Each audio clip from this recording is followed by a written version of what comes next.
Stop suffering. எல்லோருக்கும் இனிய மாலை வணக்கம் மக்களை. இந்த வாரத்தின் கடைசி நிகழ்ச்சி நாளிலே வந்திருக்கிறோம். கண்டிப்பா மீண்டும் நான் உங்களை திங்கட்கிழமை இரவு சந்திப்பேன். அதற்கு நடுவிலே ஒரு நாள் முக்கியமான நாள், வாரத்தினுடைய முதல் நாள் ஞாயிற்றுக்கிழமை காலை நான் உங்களை விசேஷமாய் வரவேற்கிறேன். ஏன் என்று தொடர்ந்து இந்த வாரம் நிகழ்ச்சி பார்த்த உங்களுக்கு தெரியும். எனக்கு புரியவில்லை என்று நீங்கள் சொன்னால் இந்த வாரம் கண்டிப்பா நீங்க நிகழ்ச்சி பார்த்திருக்க வாய்ப்பு இருந்திருக்காது. ஆனால் இந்த இரவு உங்களுக்கு வாய்ப்பு கொடுக்கப்பட்டிருக்கிறது. உறுதியாக நீங்கள் நம்பலாம். இந்த நிகழ்ச்சி நீங்கள் முதல் தடவையாய் பார்க்க நேரிட்டிருந்தால் உங்களுக்கு யாராவது லிங்க் ஷேர் பண்ணி இருந்திருக்கலாம். இல்ல டியூன் பண்ணும்போது நீங்க ஜாய் டிவி சேனல்ல நிறுத்தி இருக்கலாம். இல்ல யூடியூப் வழியாய், ஃபேஸ்புக் வழியாய் இந்த நிகழ்ச்சி நீங்கள் பார்த்து கொண்டிருந்தால் என்னால் உங்களுக்கு நிச்சயமாய் சொல்ல முடியும், ஆண்டவர் தாமே இதை நீங்கள் பார்க்க அனுமதித்திருக்கிறார். உங்களுக்கு வழி ஏற்படுத்தியிருக்கிறார். காரணம், உங்களுக்கு என்ன வேண்டும் என்று அவருக்கு தெரியும். உங்களுக்கு என்ன வேண்டும் அவருக்கு தெரியும். ஒருவேளை உங்க குடும்பத்தாருக்கு தெரியல, உங்க நண்பரால புரிஞ்சுக்க முடியல, நீங்க யாரிடத்துல போய் உங்க சூழ்நிலையை பகிர்ந்துக்கிறீங்களோ அவங்களுக்கு தெளிவாக சரியாக உங்களுக்கு என்ன வேணும்னு புரியல. நீங்க பல நேரம் உங்கள் சூழ்நிலையை விளக்க முயற்சிக்கிறீங்க, உங்க நிலைமையை தெரியப்படுத்த முயற்சிக்கிறீங்க. ஆனால் அவங்களால அதை புரிஞ்சுக்க முடியல, யூகிக்கவும் முடியல. சில பேர் கணித்தாலும் தவறாய் கணிக்கலாம், அல்லது நீங்கள் போய் அவங்களிடத்துல உங்க பிரச்சனைகளை சொல்லுகிற அந்த பட்சத்துல அவங்க அதையே உங்களுக்கு எதிராக அல்லது உங்களை புண்படுத்தும்படியாய் அதை திணித்திருக்கலாம். ஆனால் எது எப்படியோ மறந்து விடுங்க. உங்களுக்கு எங்கெங்க இடத்துல உதவி கிடைக்கல, எங்கெங்க நீங்க அவமானப்படுத்தப்பட்டீங்க, எந்தெந்த இடத்துல நீங்க தள்ளப்பட்டீங்க, புறக்கணிக்கப்பட்டீங்க, அதை பற்றி நாம் இந்த நேரம் யோசிப்பதற்கு அவசியம் இல்லை. அதற்கான நேரமும் நமக்கு இல்லை. இந்த குறுகிய நேரத்துல வாய்ப்பை நான் பிடித்து கொள்ள வேண்டும் என்பதை மட்டும்தான் நீங்கள் யோசிக்கும்படி நான் உங்களை ஊக்கப்படுத்துகிறேன். ஏன்னா இது உங்களுடைய வெற்றியினுடைய நேரம். நண்பர்கள், இந்த நிகழ்ச்சி பார்க்கிற உங்களுக்கு நான் சொல்லுகிறேன், இந்த வாய்ப்பு உங்களுக்காக, இந்த நிகழ்ச்சி உங்களுக்காக. இது வெற்றியினுடைய நேரம், உங்களுக்கான பதில்களுடைய நேரம், உங்களுக்கான மாற்றத்தினுடைய நேரம். இப்போ ஏன் இந்த நேரத்துல முடிந்து போனதை நம்ம யோசிச்சு நேரத்தை வீணாக்கிட்டு இருக்கிறோம்? இல்லை, அதை குறித்து பேசுவதனால என்ன பிரயோஜனம்? நடக்க போவதை யோசிக்கலாம், நடக்க போவதை கவனிக்கலாம். இயேசு கிறிஸ்துவினுடைய தன்னுடைய மகளுடைய சூழ்நிலையை போட்டு வந்த ஒரு தந்தை அவரோட சம்பாஷணை செய்து கொண்டிருக்கிற நேரத்துல திடீரென்று ஒரு வேலைக்காரன் ஓடி வந்து ஒரு துக்கமான தகவலை சொன்னான். உங்களுடைய குமாரத்தி மரித்து போனான்.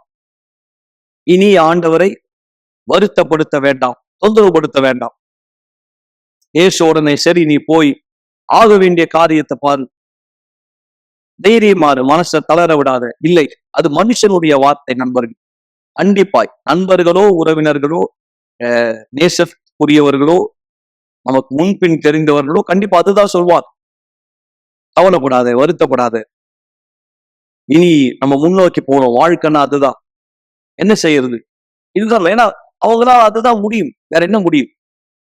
அவங்களால வேற என்ன சொல்ல முடியும்? அவங்களால உங்களுக்கு வேற எவ்விதத்துல ஆறுதல் சொல்ல முடியும்?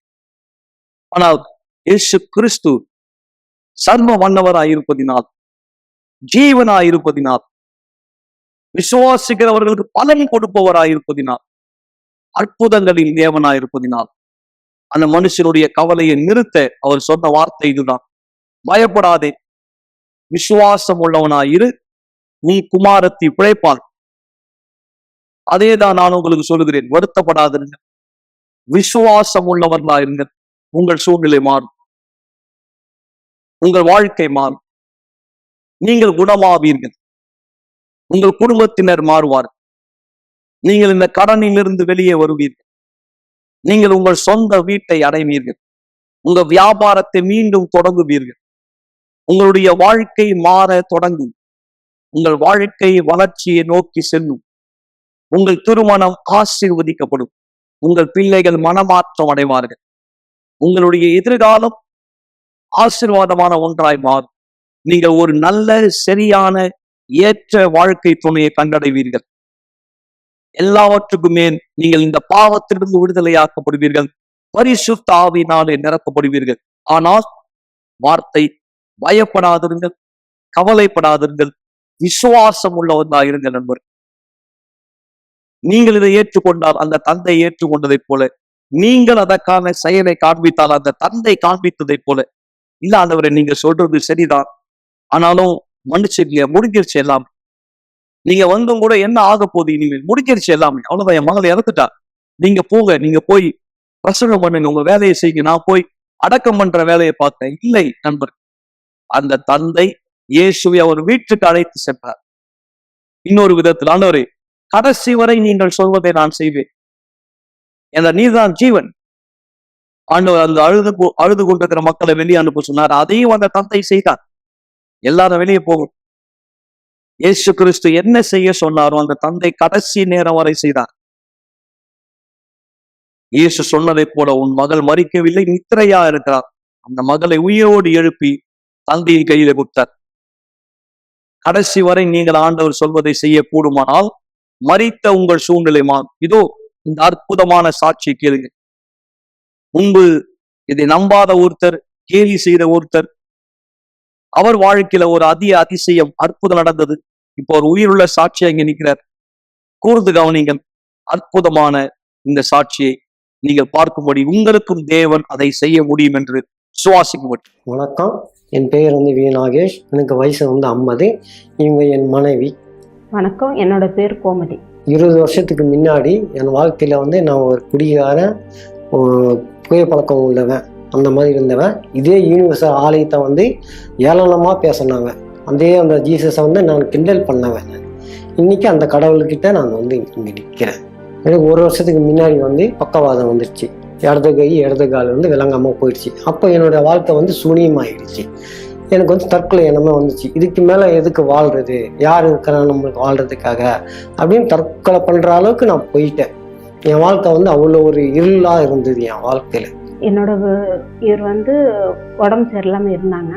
அப்போ வீட்டில் ஒரே வேர்வையாக இது பண்ணிட்டு இருந்துச்சு. சரின்னு சொல்லிட்டு நாங்கள் ராயப்பேட்டாக்கு கூட்டின்னு வந்தோம். டாக்டருங்கெல்லாம் பார்த்தாங்க.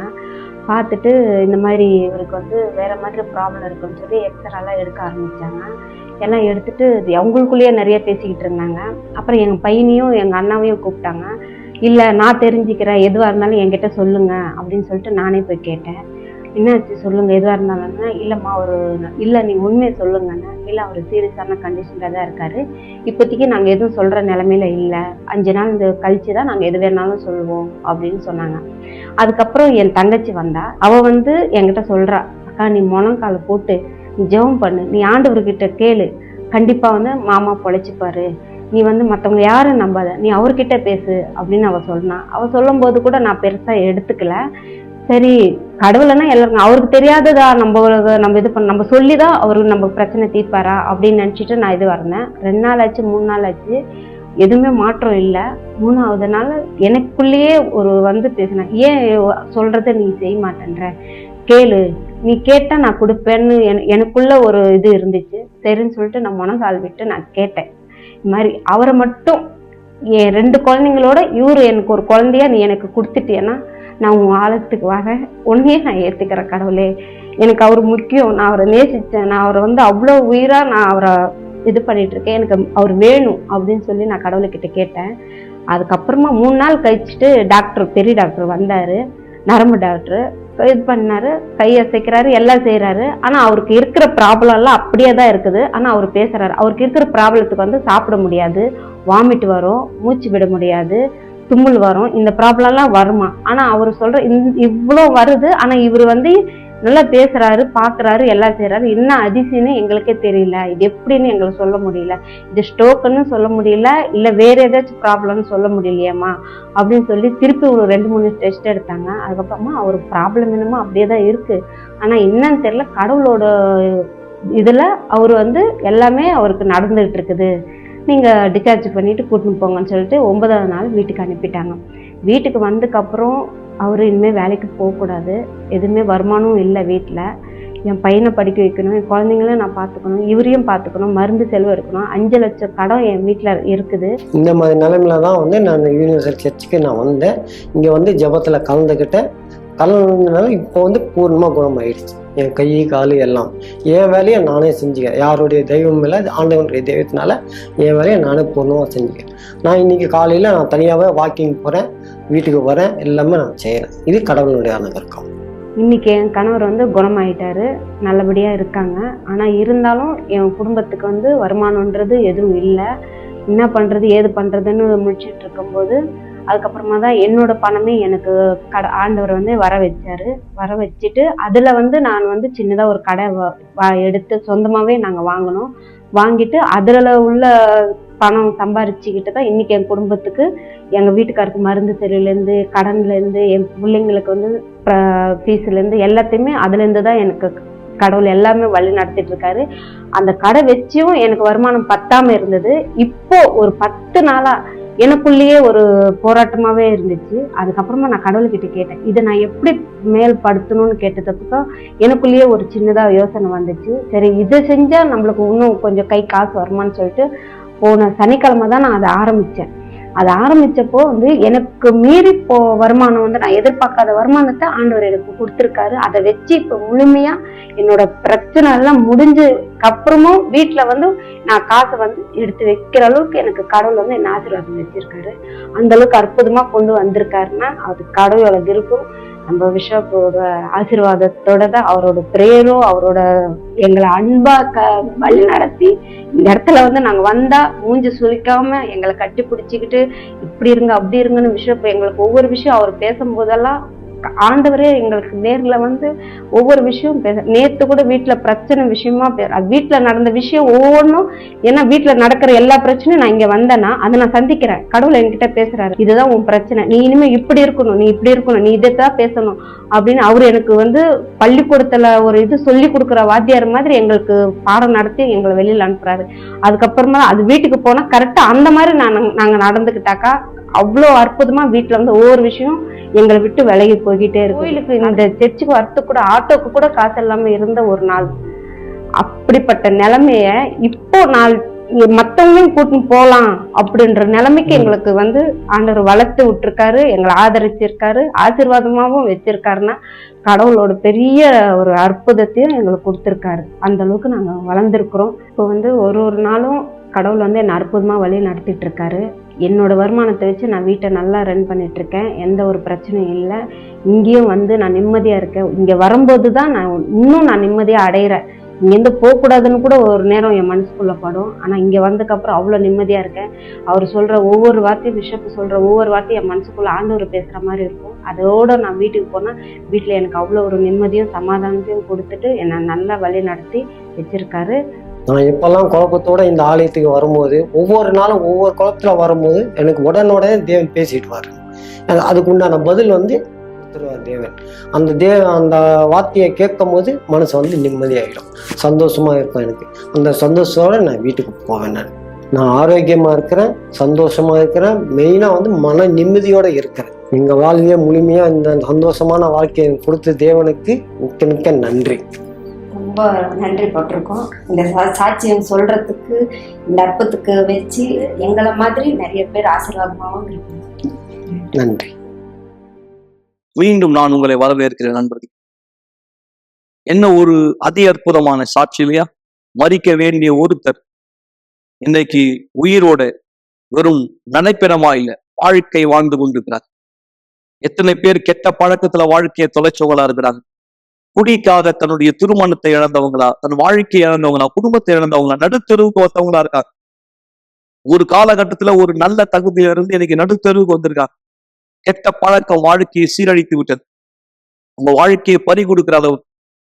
ஆனாலும் நான் சொன்னேன் அல்லவா, நீங்கள் ஆண்டவர் வார்த்தையை கடைசி வரை சொல்லி கொடுத்தால், விசுவாசம் உள்ளவர்களா இருந்தால் உங்களுக்கும் அற்புதம் நடக்கும். மிஸ்டர் சதீஷ் அவருக்கு நடந்ததை போல கூர்ந்து சாட்சியை கவனிங்கள். இப்படிப்பட்ட ஒரு நிலைமையில நீங்கள் இருந்தால் இது உங்களுக்கான வாய்ப்பு நண்பர்கள். கெட்ட பழக்கம் எனக்குள் வளர துவங்கியது. குடிப்பழக்கம் படிப்படியாக அதனுடைய நிலைமையானது இன்னும் இன்னும் இன்னும் மோசமடைந்தது. நான் ஒவ்வொரு நாளும் குடித்தே ஆக வேண்டும் என்ற ஒரு கட்டத்துக்கு வந்து விட்டேன். நான் அவர்கிட்ட சொல்லியிருக்கேன், நீங்கள் இந்த மாதிரி குடிப்பழக்கத்துக்கு அடிமையாக இருந்தீங்கன்னா நான் உங்களை விட்டு போயிடுவேன். என்னுடைய அண்ணனோட வீட்டுக்கும் அக்காவோட வீட்டுக்கும் நான் அடிக்கடி போயிடுவேன். என்னுடைய அண்ணன் இவர்கிட்ட பேச வருவார், ஆனால் இவர் அதிகப்படியான குடிப்பழக்கத்துக்கு அடிமையாக இருந்தார். அதனால நான் விவாகரத்து செய்யணும்னு நினச்சேன். அதிகப்படியான குடிப்பழக்கத்துக்கு அடிமையாக இருந்தார், அதை என்னால் தாங்க முடியல. வாழ்க்கையானது கால்வாய்க்குள்ளே செல்வதை போல இருந்தது. என்னுடைய வாழ்க்கையில் நான் சோர்ந்து போய் கொண்டிருந்தேன். எவ்வளவு அதிகமாக என் வாழ்க்கையை நான் இழந்து கொண்டிருந்தேனோ அந்த அளவு அதிகமாய் நான் குடியை எடுத்துக்கொண்டேன். என்னை பொறுத்தவரை வாழ்க்கை என்பதே இல்லை. வாழ்க்கையில் எந்த ஒரு பிடிப்பும் எனக்கு இல்லை. மன அழுத்தம், கெட்ட பழக்கம். நான் செய்வினை எடுக்கிற இடத்துக்கும் போயிருக்கேன், எப்படியாவது அவர் குடிக்காம இருக்கணுங்கிறதுக்காக. மனைவி பூசாரிகளை அழைப்பால் அநேக ஏராளமான தொகை பணம் நான் அதற்காக செலவு செய்வேன். ஆனால் எதுவுமே ஒழுங்காய் நடைபெறவில்லை. எதுவுமே நான் விரும்பியதை போல நான் செல்ல வேண்டிய பாதையில் எதுவும் ஒழுங்காக செல்லவில்லை. அதனால என்னோட வேலை செய்யற ஒருத்தர் ஃபிளையர்ஸ் கொடுத்தாங்க. யூனிவர்சல் சர்ச்சுக்கு நீ போனா நல்லா உணர்வ அப்படின்னு சொன்னாங்க. நீங்க என்ன பிரச்சனை சந்திக்கிறீங்களோ அதுக்காக போங்க, நான் பாக்குறேன் நீங்க சந்தோஷமா இல்லை, உங்களுக்கு நிறைய பிரச்சனையானது இருக்கு, ஆனா நீங்க அங்க போகும்போது மாறும்னு சொன்னாங்க. இன்னும் சொல்ல போனா என் இருதயம் நான் வித்தியாசமா இருக்கிறத உணர்ந்தேன். நான் ஆலயத்துக்குள்ள வித்தியாசமா இருக்கிறத உணர்ந்தேன். அதன் பிற்பாடு நான் என் கணவர்கிட்ட பேசினேன். என் கணவரும் சொன்னாரு, ஆமா அப்படிதான் இருக்கு. நான் விருப்பம் இல்லாதிருந்தேன். நான் சொன்னேன், ஆலயத்துக்கு சென்றாலும் கூட எதுவும் என் வாழ்க்கையில் மாறப்போவதில்லை. நாம் இங்கே போய் நேரத்தை வீணாக்கி கொண்டிருக்க போகிறோம்.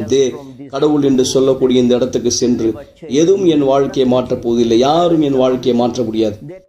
என்னுடைய பிரச்சனை சரிபடுத்த போது வெறும் என் குடிதான். அவர் என்கிட்ட சொல்லியிருந்தாரு, நீ ஆலயத்துக்கு போயிட்டு இருக்கியா, நீ என்ன மாத்த போறியா? யாரும் என்ன மாத்த முடியாது, எந்த கடவுள் என்ன மாத்த முடியாதுன்னு சொன்னாரு.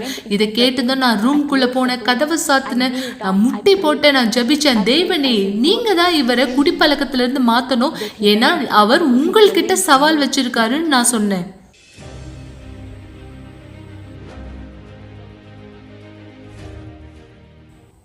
அவர் குடிப்பழக்கத்தை நிறுத்தின பிற்பாடு எப்பெல்லாம் அந்த குடியை எடுக்கிறாரோ அவர் வாந்தி எடுக்க ஆரம்பிச்சார். ஒரு நாள் நான் தீர்மானத்தில் இந்த குடிப்பழக்கத்துக்கு ஒரு முடிவை ஏற்பட்டே ஆக வேண்டும். இல்லை, ஒரு வழி உண்டு. எனவே நான் ஆலயத்துக்கு சென்றேன், கூட்டங்களை கலந்து கொள்ள துவங்கினேன். இங்கே போதகர்கள் சொன்ன அந்த வார்த்தையின்படியே நான் கீழ்ப்படிய தீர்மானித்தேன். அப்பொழுதுதான் தேவன் என்னை தொட்டார். நான் சுஸ்தமானேன். என்னுடைய எல்லா விதமான கெட்ட பழக்கத்திலிருந்து விடுதலை பெற்றேன். நான் பரிசுத்த ஆவியினால் அபிஷேகத்தை பெற்றுக்கொண்டேன். என் மேலாக இருந்த அந்த பாரம், என் மேலாக இருந்த அந்த சுமை, அது என் வாழ்க்கையிலிருந்து மறைந்து போனது. அந்த தருணம் முதல், அந்த நேரம் முதல் என்னுடைய கண்ணோட்டம் மாறியது, பார்வை மாறியது. ஏதோ ஒரு இருள் என் கண்ணை விட்டு விலகினது போல அந்த நேரம் முதல் நான் எல்லாவற்றையும் தெளிவாய் பார்க்க துவங்கினேன். நான் பார்க்கும் விதம் மாறியது. என்னுடைய உள்ளத்தினுடைய விருப்பங்கள் மாறியது.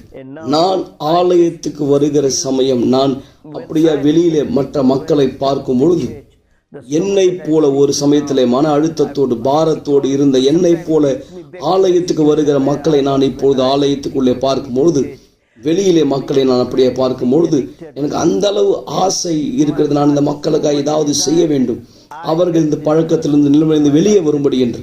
என் வாழ்க்கை முற்றிலுமாக மாறியது. கர்த்தர் எனக்கு ஒரு வியாபாரத்தை கொடுத்தார். இன்றைக்கு இந்த கொரோனா வைரஸ் காலத்தினால் அநேக வியாபாரங்கள் மூடப்பட்டு விட்டதானால் எங்களுடைய வியாபாரமானது செழிப்படைந்து கொண்டிருக்கிறது. நாங்கள் மேலும் மேலும் மேலும் அநேக கான்ட்ராக்டுகளை பெற்றுக் கொண்டிருக்கிறோம். இந்த விடுமுறை நாட்களிலும் கூட நாங்கள் சில நேரங்கள் மட்டுமே ஓய்வெடுக்கிறோம், சில நாட்கள் மட்டுமே. உடனே மீண்டும் வியாபாரத்துக்கு செல்ல வேண்டியிருக்கிறது. என்றால் அந்த அளவு வியாபாரங்கள் வந்து கொண்டிருக்கிறது. நாங்கள் ஓய்வெடுத்தால் அதை எங்களால் சரி செய்ய முடியாது. அநேக கான்ட்ராக்டுகள் எங்களுக்கு அந்த அளவு வந்து கொண்டிருக்கிறது. மேலும் இந்த குடி பழக்கம், எல்லா விதமான அந்த மன அழுத்தம், இது எல்லாமே முடிந்து போன கதை தான். எங்கள் வாழ்க்கையில் எல்லாம் பழைய கதை என்றுதான் இப்போது நான் சொல்ல முடியும். அது எல்லாமே புதைக்கப்பட்டு விட்டது, பழைய வாழ்க்கை. இன்றைக்கு நான் இப்போது இங்கே புது சதீஷாய் பேசிக் கொண்டிருக்கிறேன். இப்ப நாங்க 2 பேருமே சந்தோஷமா இருக்கோம். நான் அவர் கூட ஒன்னா இருக்கேன். முன்னாடி என்ன நடந்ததோ அதை நான் எப்பயும் மறந்துட்டேன். எங்களது வாழ்க்கையில் எங்களுக்கு கிடைத்த மிக பெரும் ஆசீர்வாதம் பரிசுத்த ஆவியானவருடைய அபிஷேகம்.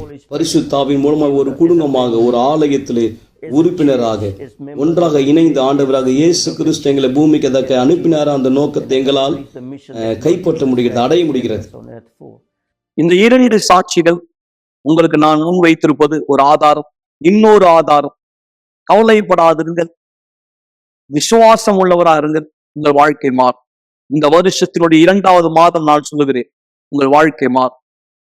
ஏன் நீங்கள் ஞாயிற்றுக்கிழமை காலை வர வேண்டியது அவசியம், அது குறித்த ஒரு சாட்சியின் தொகுப்பை உங்கள் காண்பிக்க போகிறேன். ஞாயிற்றுக்கிழமை காலை, நாளை காலை 9:30 மணிக்கு விசேஷமாய் இங்க என்ன செய்து கொண்டிருப்போம் அதை நீங்கள் பார்ப்பதற்கு முன்பாய் நீங்கள் ஒருவேளை இந்த நிகழ்ச்சி புதிதாய் பார்க்க நேரிட்டிருந்தால் யூனிவர்சல் ஆலயத்தில் ஒவ்வொரு நாள் நடைபெறுகிற நிகழ்ச்சியினுடைய அட்டவணை கூர்ந்து கவனிக்கும்படி விரும்புகிறேன். தொடர்ந்து நாம் இந்த வீடியோவை கொஞ்ச நேரத்தில் பார்க்கலாம். ஒவ்வொரு நாளும் தீர்வுகள், ஒவ்வொரு நாள் பிரச்சனைகளுக்காக. ஏனெனில் எல்லா பிரச்சனைகளுக்கும் ஒரு தீர்வு உண்டு. ஒவ்வொரு நாளுக்கும் ஒரு சிறப்பு ஜெபம் உண்டு. திங்கட்கிழமை உங்கள் பொருளாதாரத்திற்கான ஜெபம், செவ்வாய்க்கிழமை பரிசுத்த குணமாக்குதலின் கூட்டம், புதன்கிழமை ஆவிக்குரிய வளர்ச்சி மற்றும் வேதாகம பாடம், வியாழக்கிழமை குடும்பத்திற்கான ஜெபம் மற்றும் அன்பின் வாழ்க்கைக்காக, வெள்ளிக்கிழமை விடுதலைக்கான ஜெபம், சாபங்களை உடைக்க மற்றும் எதிர்மறையான சக்திகளை வேரோடு அழிக்க, சனிக்கிழமை தீர்க்க முடியாத வழக்குகளை சரிபடுத்துவதற்கான ஜெபம், ஞாயிற்றுக்கிழமை தேவனோடு உடனான தொடர்பு மற்றும் குடும்பத்திற்கான ஜெபம். இதுதான் யூனிவர்சல் ஆலயத்தில் நாளை காலை நடைபெற போகிறது. நீங்கள் யார் வருவீர்களோ விசுவாசத்தோடு உங்களுக்கும் இது நடைபெறும். எனக்கு எந்த சந்தேகம் இல்லை. எல்லா முயற்சி எடுங்க நண்பர்கள். வாழ்க்கையை முடித்துக் கொள்ள எல்லா முயற்சி எடுக்க முடியுமானால் வாழ்க்கையை கட்ட எல்லா முயற்சி எடுங்க. இந்த அற்புதமான சாட்சியின் தொடரை பாருங்கள். நாம் தொடர்ந்து நிகழ்ச்சியில முன்னோக்கி செல்வதற்கு முன்பாய்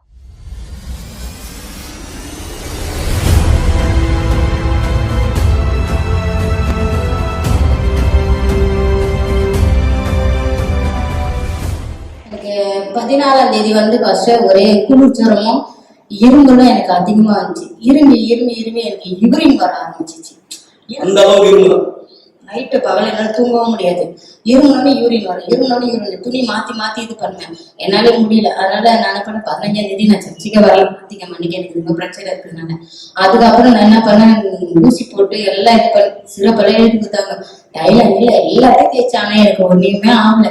அப்ப கூட தூங்கவே வர முடியாது. நைட்ல தூங்க போகலாம், படைக்கிலே யூரின் போயிட்டு எனக்கு. என்னடா இந்த மாதிரி பிரச்சனை, ஜோம் பண்ணிட்டு இது பண்ணுவேன். அப்போ எனக்கு ஒண்ணுமே ஆகல. அப்படியேதான் வந்துருந்துச்சு. அதுக்கப்புறம் எல்லாம் வந்து பயம் காட்டினாங்க. டீப்பு இருக்குமா, ஆஸ்மா இருக்குமா, அந்த மாதிரி சொல்லி இது பண்ணாங்க. இப்ப நான் சொன்னேன் எனக்கு எதுவுமே இல்ல, சளிதான் அப்படி சொன்னதுக்கு யாருமே ஒத்துக்கல அவங்க. அதுக்கப்புறம் நான் என்ன பண்ணேன், 2-3 டாக்டர் கிட்ட பிரைவேட்ல பார்த்தேன். செட்டாவே அவளை சரி ராயப்பட்டிக்கு போறேன் சொல்லி போனேன். அவங்க போனதுக்கு எதுவுமே இல்லம்மா, நார்மலா இருக்கு அப்படின்ட்டாங்க. ஆனா அந்த இருமல் நிக்கல. இங்க வரும்போது கூட எனக்கு அப்படிதான் இருந்துச்சு எனக்கு. ஆமா. அதுக்கப்புறம் இந்த தண்ணி குடிச்சதுக்கு அப்புறம் எனக்கு அந்த இருமலும் வரல, எனக்கு ஒண்ணுமே வரல. எவ்வளவு நேரத்துல தண்ணி குடிச்சு எத்தனை நாள் சரியாச்சு? எனக்கு அந்த நிமிஷம் எனக்கு சரியா போச்சு. ஆலயத்துல இங்க சரியாச்சு, இங்கே சரியா போச்சு. அதுக்கப்புறம் எனக்கு வரவே இல்லை. ஒரு வாரம் இருமுறை எனக்கு மாத்திரையே போடலாம், எதுவுமே போடல, எல்லாத்தையும் தூக்கி போட்ட குப்பில இருக்கு. ஆமென். தேவனுக்கு மகிமை. எனக்கு 6 மாசமா வந்து மோஷனும் போவாது. ரொம்ப கஷ்டப்பட்டு தான் மோஷன் போவேன். இந்த தண்ணி வாங்கி குடிச்சேன். நீங்க மாத்திரை எடுத்துட்டீங்களா? முன்னாடி டாக்டர் போனீங்களா?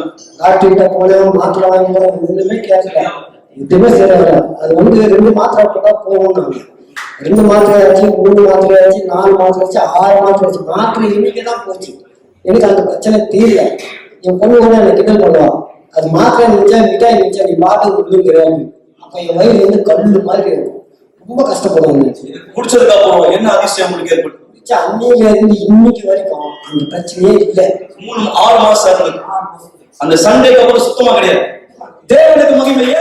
1 மாசமா இந்த அடி ரொம்ப வலிச்சிட்டு இருந்தது பாஸ்டர். நிக்க முடியாது, உட்கார முடியாது. உட்காந்தோம்னா ஏதோ புண்ணுல பட்டு அந்த துணி இதுவாக இருந்துட்டு இருந்தது. அப்படியே இருந்துட்டு அப்பதான் நமக்கு இந்த தண்ணியை பத்தி கொடுத்தாங்க. ஆண்டவே இந்த தண்ணியை மது மாதிரி இந்த தண்ணியை நான் சாப்பிடுறேன். ஆனா எனக்கு எதுவுமே இருக்கும். ஆனா எல்லாம் என்னென்னவோ சொல்றாங்க, கர்ப்பப்பையில தட்டி இருக்கும், இது இருக்கும், அது இருக்கும்னு சொல்றாங்க. ஆனா எனக்கு எதுவுமே இருக்கக்கூடாது. ஆனா இந்த தண்ணியை நான் மருந்து மாதிரி சாப்பிடுறேன். அதுக்கப்புறம் நான் ஹாஸ்பிட்டலுக்கு போய் என்னென்னு போய் பார்ப்பேன் அப்படின்னு சொல்லிட்டு நேற்று போயிட்டு நான் குடியரசு லீவ்ல ஃபர்ஸ்ட் ஹாஸ்பிட்டலுக்கு போயிட்டு கர்ப்பப்பை செக் பண்ணாங்க. ஃபர்ஸ்ட் ரொம்ப பயந்துட்டே போனேன். கர்ப்பப்பை செக் பண்ணாங்க. செக் பண்ணிட்டு அதுல ஒண்ணுமே இல்லம்மா, ஒண்ணுமே இல்ல, எல்லாமே நல்லா இருக்கு, நீ வீட்டுக்கு போலாம்.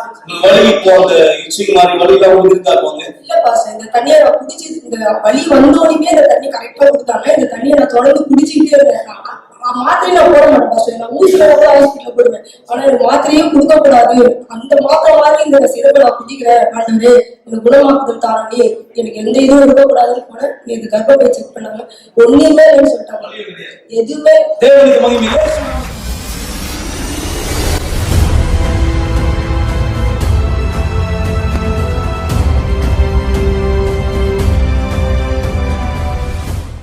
நல்லது மக்களே, இந்த பாடல் ஒலிக்கிற தருணம் நீங்கள் தண்ணீரை ஆயத்தப்படுத்திக் கொள்ளுங்கள். உங்கள் வீட்டில் தயாரா இருந்தால் நாளை நீங்கள் இந்த ஆசீர்வதிக்கப்பட்ட அபிஷேகத்தின் தண்ணியை பெறப்போகிறீர்கள். உங்களுக்கான பாட்டிலை முன்பதிவு செய்ய தொடர்பு கொள்ளுங்கள். விவரங்களுக்கோ விளக்கங்களுக்கோ விலாசத்திற்கோ நேரத்தை பற்றிய தகவலுக்கோ உடனே தொடர்பு கொள்ளுங்கள். ஒரு ஊழியக்காரர் தயாரா இருப்பார் உங்கள் அழைப்பை ஏற்க, அல்லது வாட்ஸ்அப்ல நீங்க செய்தி அனுப்பலாம். உங்களுக்கான வழி வாய்ப்புகள் இல்லை என்றால் வாட்ஸ்அப்ல செய்தி அனுப்புங்க. லைன் பிஸியா இருந்தாலும் வாட்ஸ்அப்ல செய்தி அனுப்புங்கள். கண்டிப்பாய் உங்களை தொடர்பு கொள்வோம். உங்க ஜெப விண்ணப்பத்தை அனுப்பலாமானால் கண்டிப்பாய் என்னுடைய ஆலோசனை வந்து பாருங்க, வந்து வல்லமையை பெற்றுக்கொள்ளுங்கள். இந்த நேரத்திலே சற்று நேரத்திலே நாம் ஜெபத்திலே ஒன்றிணையலாம்.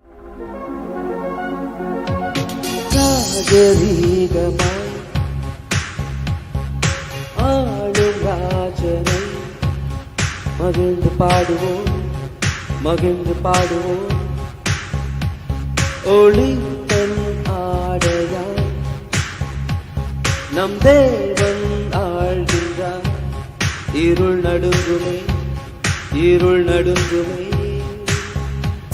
மகா தேவனை பாடுவோம், மகா தேவனை காணுவோம். மகா மகா நம் தேவன்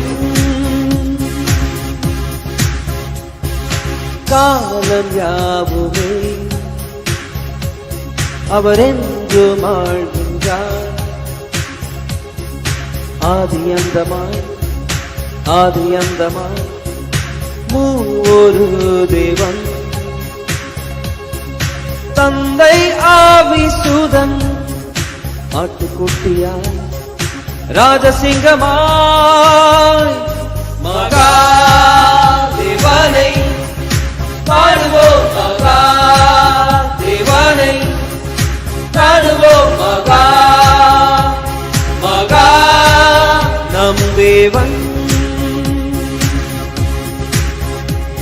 மகா தேவனை பாடுவோம், மகா தேவனை பாடுவோம். மகா மகா நம் தேவன்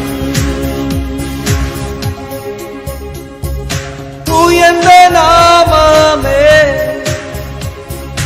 புகழ்ந்து பாடுவோம்.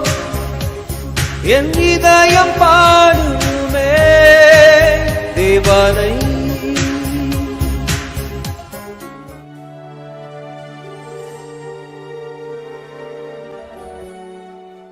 ஜெபம் தேவனுடனான நம்முடைய தொடர்பாகும். நீங்கள் சாட்சிகளை பார்த்தீர்கள், நீங்கள் வார்த்தையை கேட்டீர்கள். ஆனால் இப்பொழுது தயவு செய்து கண்களை மூடியிருங்கள். ஜெப நேரத்திற்காய் நாம் நம்மை ஆயத்தப்படுத்திக் கொள்ளலாம். சர்வ வல்லவரே, இந்த எல்லா அதிசயங்களுக்கும் நன்றி, எல்லா அற்புதங்களுக்கும் நன்றி.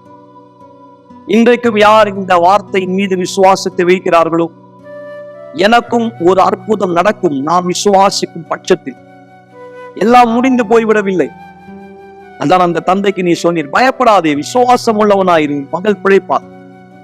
யாரெல்லாம் தன் வாழ்க்கையை முடிந்து விட்டுதான் நினைத்துக் கொண்டிருக்கிறார்களோ, இனி எந்த நன்மையும் எனக்கு இல்லை என்று யார் நினைத்துக் கொண்டிருக்கிறார்களோ, அவர்களுக்குள் இருக்கிற அந்த தயக்கத்தை, சந்தேகத்தை, தாழ்வு மனப்பான்மையை, குற்ற உணர்ச்சிகளை நான் இயேசுவின் நாமத்தினால் கடிந்து கொள்கிறேன், கட்டுகிறேன், வெளியேறும்படி கட்டளையிடுகிறேன். தேவனை இவர்களை தயார்படும். எல்லா தடைகளை மீறி தீர்மானத்தோடு உன் உதவியை நோக்கி வருவார்கள். அடுத்த சாட்சியாய் இவர்களை மாற்றுமானும் நல்ல சாட்சியாய் இந்த குடும்பங்களை, இந்த தம்பதியரை, இந்த வீட்டை, இந்த வாழ்க்கையை, இந்த தண்ணீரை நான் ஆசீர்வதிக்கிறேன். தண்ணீரை பற்றி பேசும்போது நாளை ஜீவ தண்ணீரை பெற்றுக்கொள்ள வரப்போகிறவர்கள் மீதும் வல்லமை அறிக்கை செய்கிறேன். இந்த ஜெபத்தை கேட்டு பதில் கொடுப்பதற்காக உமக்கு நன்றி செலுத்துகிறேன். ஆண்டவராகிய இயேசுவின் மகிமைக்குரிய பெயரால் ஆமென். ஆசீர்வாதமான ஒரு இரவா இருக்கட்டும். நண்பர்களே, நாளை நீங்கள் எங்கள் சிறப்பு விருந்தினர் காலை 9:30 மணி. தேவனும் அனைவரை ஆஸ்வதிப்பாராக. செல்லுவார். கவலைப்படுவதை நிறுத்துங்கள் என்ற நிகழ்ச்சியை பார்த்து கொண்டிருப்பதற்கு மிக்க நன்றி. கூட்டம் முடிந்த பிற்பாடும் நீங்கள் எங்களை தொடர்பு கொள்ளலாம். மறந்து விடாதீர்கள், எங்களுடைய எண் 9384638738. நன்றி.